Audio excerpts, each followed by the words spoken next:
I've always read books, but I never was a big fan of them. Maybe I read the books that my school forced me to read. But everything changed instantly when about a year ago I bought my first ever fiction book. In this video, I will try to convince you to make reading as your hobby, how to love reading and why you should do it at all.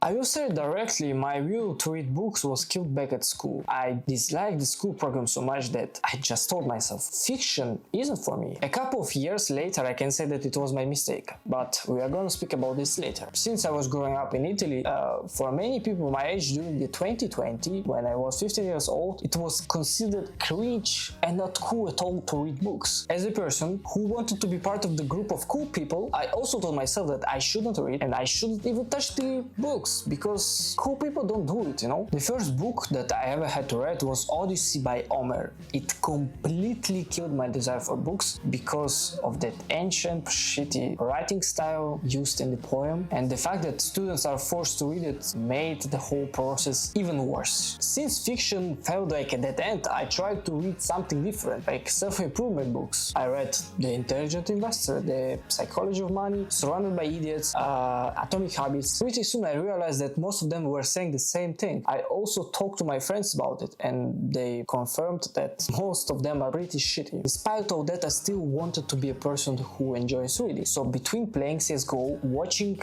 The Walking Dead, partying with my friends, I started to search for a genre that actually fits me. Something that doesn't feel like a forced school assignment or a repetitive manual. But everything changed a year ago when, in secret from everyone, I bought my first ever book, The Institute by Stephen King. To be honest, it's a book for kids, I'm not hiding it, and honestly I didn't like it either. It's about this kid named Luke who was kidnapped from this organization called Institute for his abilities like telekinesis and telepathy. To be honest, I started to see books as an alternative for TikTok. Sometimes I want a show, sometimes I want a book. I've noticed that digital content is becoming too ADHD friendly. Books help me slow down, train my focus, and also improve my work endurance. It's getting hard to keep up and anxiety is rising. Books help me slow down, train my focus, and also improve my work endurance. Biggest benefit of fiction is pleasure. Why else are we living if not for pleasure? When I stumbled upon the fantasy genre, which I would never try it, I live with these characters not for a 40-minute episode, but for weeks or even months. The second part is about tracking progress and community. Some people will disagree, but tracking is very important in any hobby to see micro victories. But I also keep a reading list. When I finish the book, I log the start and date dates, give it a rating and write notes to my future self, like do not read this. Imagine running. It's more fun when you have an Apple Watch, so that you can track your miles, your pace, to see yourself getting better. Without a tracker, you will just run until you are tired. The difference is huge. Seeing my Goodreads at the end of the month make me proud of myself. It also recommends books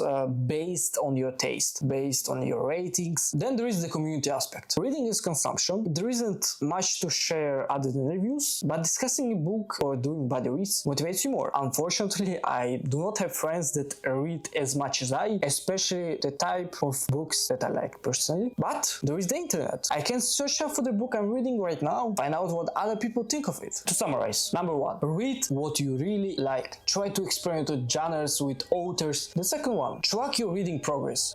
Sign into Goodreads, subscribe to booktubers channel groups, so that you can discuss with the people like you the story of the book both of you are reading, why you should do it. I personally think that reading really helps you to focus on something that you are doing, especially in a world full of anxiety and ADHD symptoms like social media. It's really important to train your focus and be able at least to sit quietly for hours straight. Before writing the script for this video, I read a book for 1 hour straight and I was able to finish the script in 2 hours. Usually it takes me some hours to write the script. Also find the sources. Thank you so much for watching. I hope you are a big fan of books as I am, even if I have been all in for a year. See you in the next video and yeah, ciao.